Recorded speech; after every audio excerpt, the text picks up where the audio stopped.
Hey guys, and welcome to the Working Money channel. So I'm not the only one noticing this, guys. Why XRP price might jump 70% versus Bitcoin after the Bitcoin halving. So we are getting very, very, very close to that Bitcoin halving. I'm just going to bring up Bitcoin quickly here on the chart. Right now, I have it set up for April the 15th, but that is a bit of a moving target just depending on the hash rate. Let's just take a quick look here at the Bitcoin halving countdown. Okay, so it says it's 9 days, 16 hours away. So we're back to April the 22nd. It was vacillating anywhere between April the 18th, 19th, 20th, somewhere in and around there. Now we're saying April the 22nd. So it's getting close. Let me just throw it in there. Okay, April the 22nd here, guys. Take a look at how close it is. This is Bitcoin on the weekly. I'm just going to throw that on the daily. We are expecting a lot of activity, I think, post-halving. If you guys didn't catch the video I did this morning, right at the top of the video, Rect Capital did give a good analysis of what we are to expect in the coming months. So I will link that video up here if you didn't catch it. But how will XRP jump 70%? Okay, whale accumulation patterns, first of all. And critical Bitcoin halving fractals suggest a significant rebound for XRP to BTC price in the coming months. So we're going to take a look at that chart in a second. But I got to say, I'm really happy that other crypto outlets like Cointelegraph are reporting on this too. XRP has lagged Bitcoin so far in 2024 in terms of price performance, falling around 2.5% year to date versus the top cryptocurrencies' 60% gains in the same period. In turn, XRP to BTC exchange rate is down 40% year to date. However, the pair shows signs of recovering in the days leading up to Bitcoin's halving in 2024.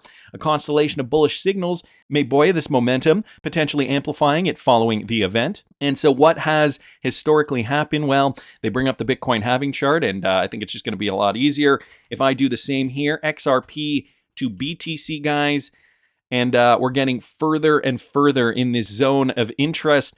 That's the name of a movie, isn't it? Yeah, I've been waiting to see that movie. Check this out. XRP to BTC. Once we get down in and around here, okay, once we get down in and around this area that I have denoted back in here from 2020 and 2021, the yellow box, guys, this is when we're going to see that price activity really kind of shine. And so we are already in this zone. It's a fairly wide zone. We need to bounce off, whether it's this line here or, very, very aggressively, the bottom level. This would be a retrace into a demand zone or conversely support, right? And it's the same thing, right? Whether we're looking at XRP on the USD comparison chart or we're looking at XRP compared to Bitcoin, the fundamentals tend to check out, and we generally do see a price increase once that happens. So back in March of 2021, when XRP did reach that inter-year high, it did go up compared to Bitcoin. It did go up over 434%.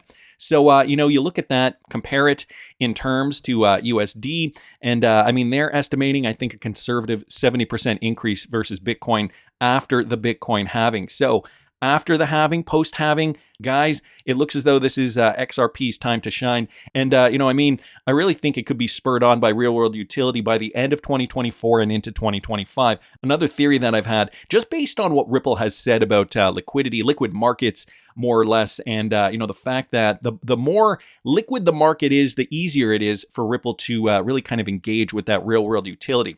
So here's some major partnership news, guys. That's also very recent. Chad Steingraber here bringing this to us. Nuvei secures a major payment license from the Monetary Authority of Singapore. So Nuvei is a partner with American Express and Ripple. They also had a collaboration with MasterCard and SendNow that enables Nuvei to offer almost instant payout options to businesses in Singapore, facilitating rapid cross-border payments to billions of cardholders worldwide. But this new license, for example, this includes domestic money transfer, cross-border money transfer, and merchant acquisition services. Businesses in Singapore are now benefiting from Nuvei's cutting-edge agile technology that's built to accelerate their growth, as well as Nuvei's global reach and expertise in local markets across the Asia-Pacific region. Nuvei's payment platform enables businesses to optimize operating costs and boost conversion rates by consolidating their payment solutions, maximizing payment acceptance, and minimizing risk and enhancing the customer payment experience. And so, guys, here's a quote. Securing the MPI license is another significant milestone as we continue to accelerate our growth in the APAC region. Seems as though that coveted MPI license is one of those things that a lot of these fintech companies really do strive for. This license enhances our service offering for customers in Singapore by enabling us to provide additional payment solutions, including international money transfers through direct card payouts. It also provides another validation of our steadfast commitment to optimizing the payment experience for businesses and customers throughout this critical, important region. And as Chad was explaining earlier, Nuvei has partnerships with Visa and MasterCard, respectively. They are a Canadian fintech firm, so they do have a stronghold in Canada as well. But they're really looking to build their presence across the APAC region, which, a lot of these companies, whether they're based in Africa or the United States or in Asia or Europe or wherever they are, they really want to expand outside of their region. I think, for companies like Nuvei or whatever company it is partnered with Ripple, they tend to, start small, start in their region, get all the licenses that they need in that particular region, and then expand. So Canada is another country that is Ripple enabled. The 5 major banks in Canada do all have ties to Ripple in one way, shape, or form. And so Nuvei now looking to expand with their new MPI license out of the country into the APAC region. So some great news there. Wanted to thank Chad for pointing that out. Wrath of Kahneman, guys, also bringing this to our attention. This has to do with Ripple user Corpay, former Cambridge and Global Payments. So that's what Corpay used to be called. They provide Octet, a tech-enabled business lender focused on supply chains, access to their hedging and cross-border tools. And here's the most recent news. They're a global leader in business payments, and Octet, like I said, tech-enabled business lender, that focuses on financing the full supply chain. So not just cross-border payments, but now the full supply chain running on the blockchain.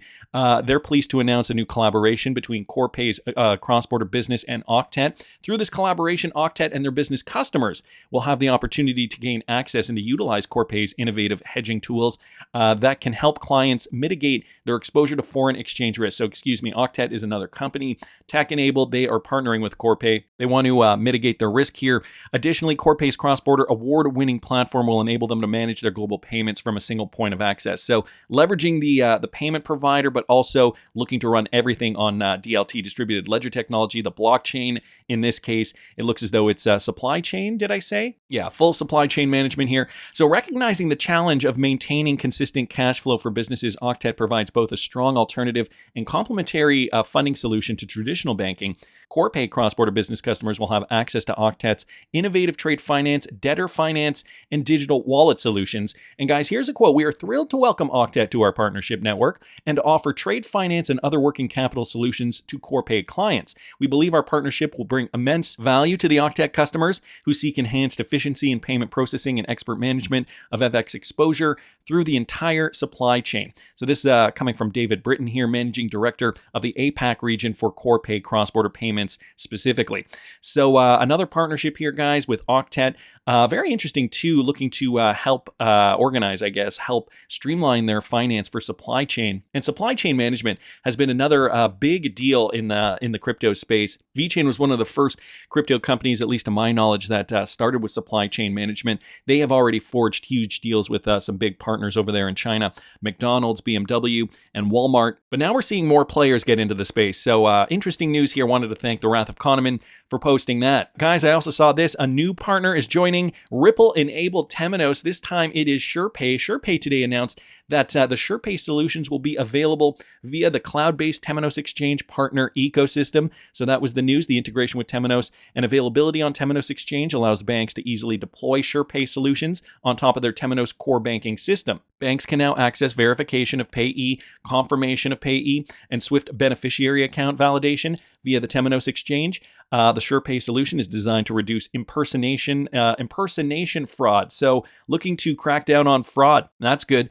Authorized push payments, scam, and misdirected payments. It increases certainty that payments are sent to and received by the intended account holder. The solution provides a secure and efficient payment experience for customers whilst ensuring regulatory compliance for institutions. Feedback from SurePay customers indicate that the SurePay platform has resulted in up to an 81% reduction in impersonation fraud and a 67% reduction in misdirected payments, resulting in improved business efficiencies. So another great benefit here for, both companies involved. A positive symbiotic relationship leveraging Ripple-enabled Temenos, and now this company, SurePay, can, jump jump on top of the solutions that they have been looking forward to. So more great news from more Ripple partners. And guys, I also happen to see this from another Ripple partner. AirWallex has now launched the borderless Visa card for businesses in Canada specifically. The virtual card announced just on Wednesday, so a couple of days ago, is issued by the People's Trust Company and lets Canadian businesses make payments anywhere Visa is accepted. So basically everywhere. I don't know a business that does not accept Visa. Operating across borders is table stakes for modern businesses, whether it's paying a supplier overseas or managing employee expenses for international travel. This coming from the executive general manager of the Americas at AirWallex. He also said with the AirWallex borderless Visa card, Canadian businesses gain flexibility and control to fund their card transactions in multiple currencies, making seamless, low-cost international payments possible in a matter of seconds. The release noted that many business card solutions available in Canada require businesses to fund transactions in Canadian dollars, thus taking on high foreign exchange costs while spending with U.S. or international vendors. So this is just another great example here of how the FX solutions running on Ripple, leveraging AirWallex, a Ripple partner, can decrease because of how efficient the XRP ledger is. Leveraging XRP for demand, and again, every little bit counts. Like I keep saying, we're not seeing that grand XRP demand quite yet. These are smaller businesses, smaller transactions in countries like Canada with smaller populations, and just not the volume that requires so much demand for XRP. But if we start off small, and again, guys, this is why I wanted to let you guys know about this new feature that Ashley Prosper did develop, XRP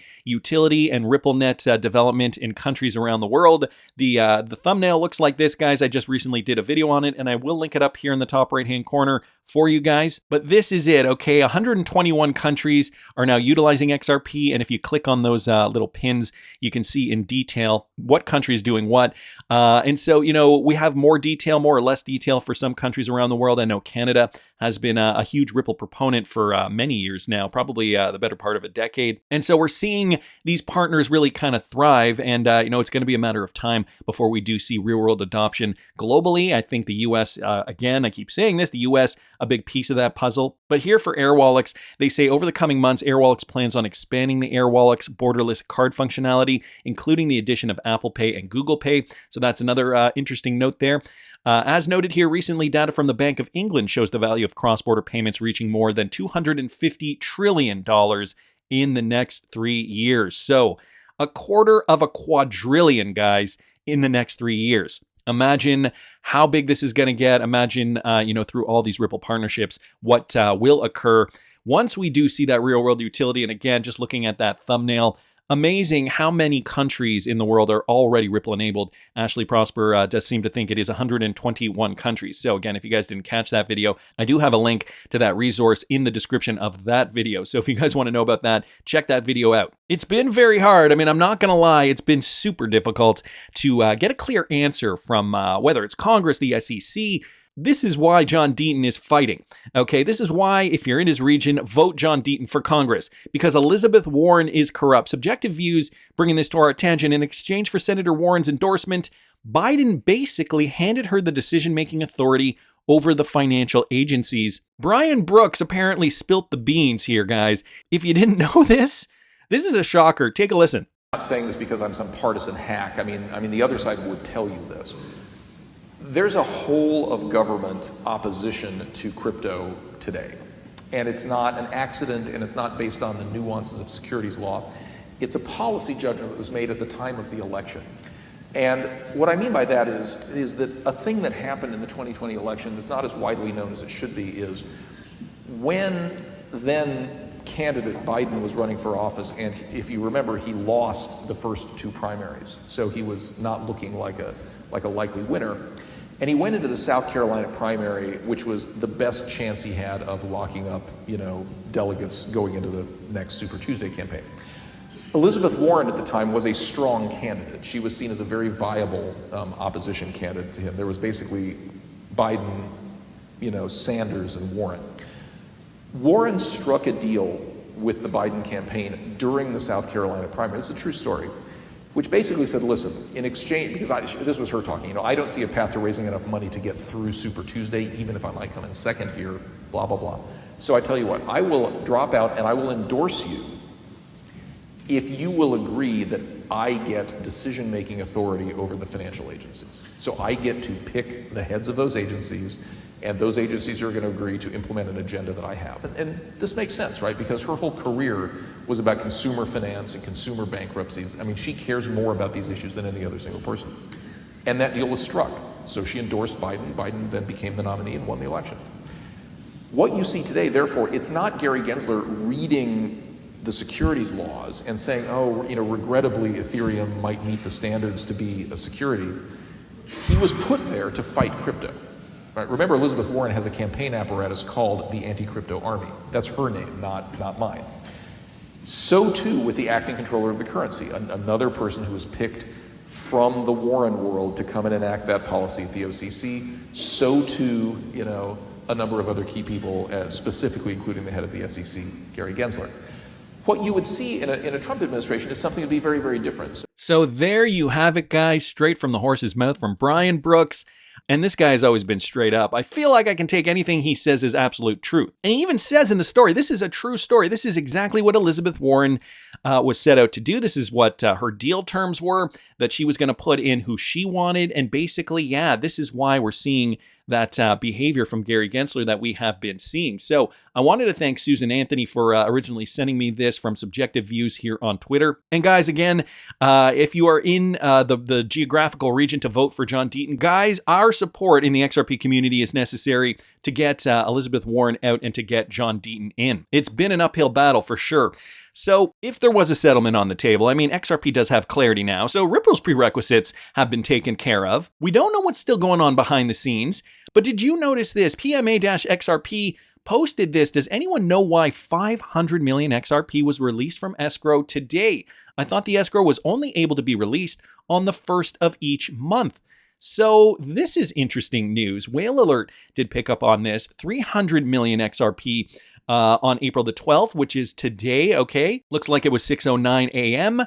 And then another one, 6:05 a.m. for 200 million XRP for a total of 500 million XRP released from escrow to an unknown wallet. Now, we know Ripple only releases escrow on the first of the month. And I mean, if I'm not mistaken, it is not the first of the month today. So what could it possibly be? Some people are saying it's possibly a settlement. Sir trades a lot here with the meme, settle, settle, settle. All I can think of for this unusual release, response PMA XRP, settlement money, $200 million. I don't know, what would that equate to at 61 cents times 500 million XRP? That's about $305 million, far short of the $2 billion that the SEC has requested from Ripple. But again, guys, this is just speculation. It is very unusual. I guess stranger things have happened. That's just my opinion, though. I want to hear what you guys think. Please subscribe to the channel if you haven't already. Like the video if you like the content I'm providing. I always love hearing your comments. See you in the next one, guys.